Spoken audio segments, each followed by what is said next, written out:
5 साल में कोई दंगा हुआ? 5 साल में किसी पर्व और त्योहार में कोई व्यवधान डाला गया? अगर हिंदुओं के पर्व और त्योहार शांतिपूर्ण तरीके से मनाए गए हैं तो मुसलमानों के भी पर्व त्योहार शांतिपूर्ण तरीके से हुए हैं। हिंदू शांति से है तो वे भी शांति से हैं। हिंदू सुरक्षित हैं तो मुस्लिम भी सुरक्षित हैं। हमने तो कहा सुरक्षा सबको, समृद्धि भी सबको, सम्मान सबको, लेकिन तुष्टिकरण किसी का नहीं। लोकतंत्र में कोई भी सरकार अगर जन भावनाओं को निरादर करती है,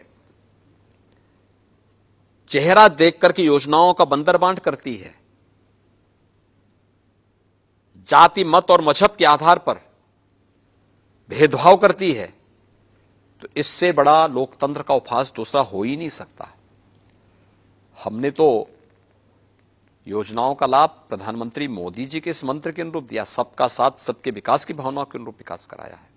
कोई भेद किसी के साथ नहीं किया। सर, एक और बात कही जाती है कि फियर साइकोसिस एक क्रिएट किया जा रहा है कि अगर आप इनको वोट देंगे तो यहाँ बंगाल बन जाएगा, यहाँ कश्मीर बन जाएगा। आपका एक बयान भी आया, उसको कैसे आप इस तरह से कर सकते हैं? मुझे एक बात बताइए, उत्तर प्रदेश में चुनाव चल रहे हैं, फर्स्ट फेज का चुनाव संपन्न हुआ ना, शांतिपूर्ण तरीके से हुआ है ना, कहीं हिंसा हुई?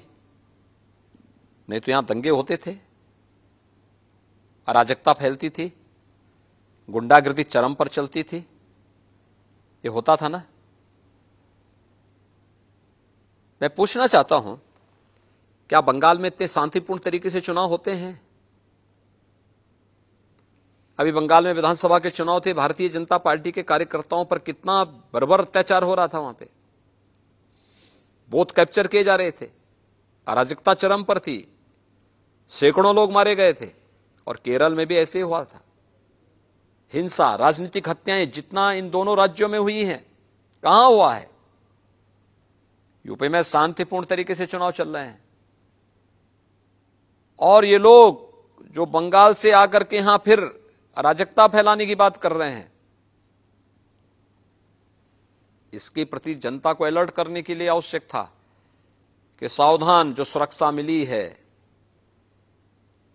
जो सम्मान मिल रहा है, इसमें सेंध लगाने के लिए लोग आ गए हैं यूपी को फिर से उस तर्ज पर आग लगाने के लिए, और ये कतई मत होने देना।